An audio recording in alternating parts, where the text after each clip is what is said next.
Throughout my entire filmmaking career, I have accumulated and learned a lot of different life lessons.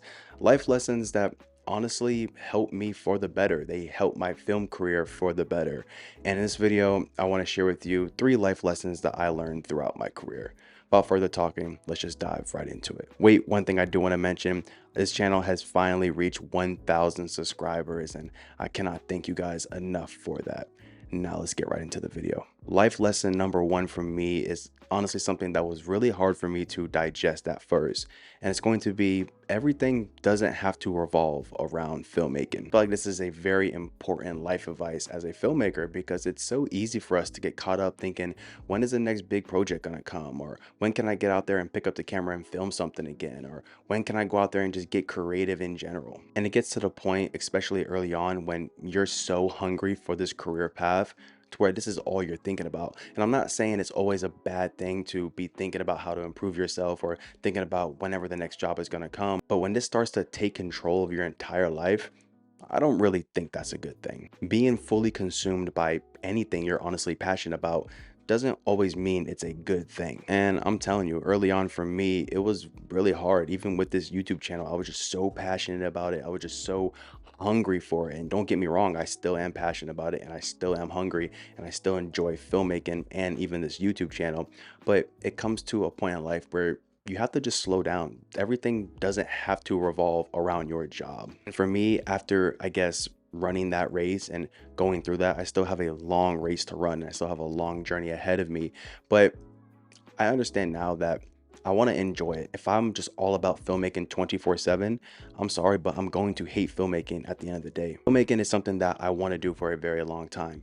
Will I do this forever? I'm not sure. But while I'm doing it right now, I want to enjoy it. I want to enjoy it while it lasts. I don't want to work on it so much to where I'm just sick of it, to where I don't even want to pick up a camera no more. I don't ever want to get to that point. And that's something that I learned throughout the years of me doing this. For me personally, there's a lot of things that I do outside of filmmaking that honestly I feel like in a way help me enjoy filmmaking more because then I get to put my mind at ease and not always think about filmmaking. I can go and do my other hobbies that I enjoy doing. And if you guys have any hobbies, let me know down below. I'm generally curious on what do you guys do outside of filmmaking? Or are you just that person who is hardcore filmmaker 24/7? That's all you care about. You live, breathe, and eat filmmaking. Let me know in the comment section below. Life lesson number 2 is going to be filmmaking is a community. It's not a competition. I think it's very easy for filmmakers to fall into that trap of thinking that everyone is your competition and everyone's out to get you, when really that's not the case. Me being a person who normally likes to be to themselves, I never necessarily found other filmmakers to be my competition.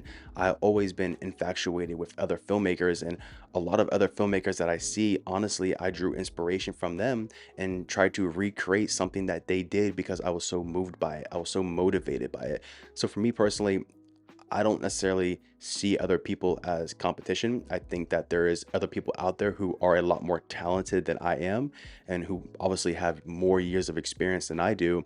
But I think falling into that trap for a lot of filmmakers when they see other competitors work, I guess you can say, they like to think it's competition rather than a community. I met some really nice filmmakers and then I met other filmmakers who weren't the joy to be around, but that's okay because there's people like that in the world, and the ones who are a pleasure to be around, they're really nice people and you can generally have a conversation with them and build good relationships that has nothing to do with filmmaking at all. Treating people as people and not competition is something that if you're going to get into this industry, you should really make a priority. I get other filmmakers who show me their work. I get other filmmakers who show me what they're doing.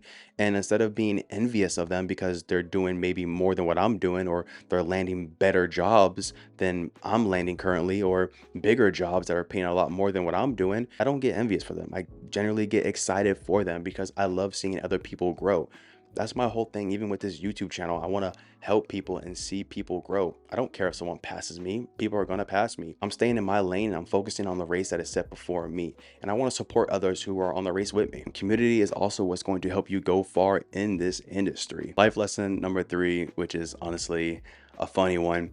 It's going to be don't buy gear or anything camera related on credits. I feel like buying gear on credit could potentially be one of the worst things that you can do, but who knows? It can be something. If you have the motivation, if you have the drive, if you have the hustle, it could be the best decision you ever make in your life. Because I had a guy tell me in one of my videos, if I can find the comment, I'll post a comment on the screen. He said he spent like 30 grand, I think, in credit cards, and he ended up paying it off in like, I think, a year or 2 years, and now he makes way more money. And he said it was the best decision he ever made in his entire life.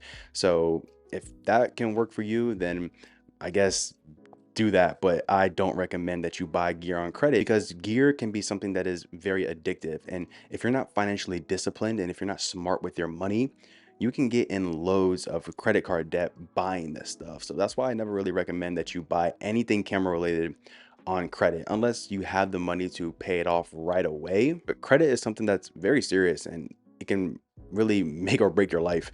If you don't have good credit, it's going to be really, really hard for you to get anything in life. And if your credit is bad because you bought a ton of camera gear thinking that you're going to get a whole bunch of jobs, or you bought a ton of camera gear because you just wanted it, I don't really think that's the smartest decision you could have made in your career. We're at the day and age now where there is so many different rental shops around the world, and these rental shops have all these different types of gear.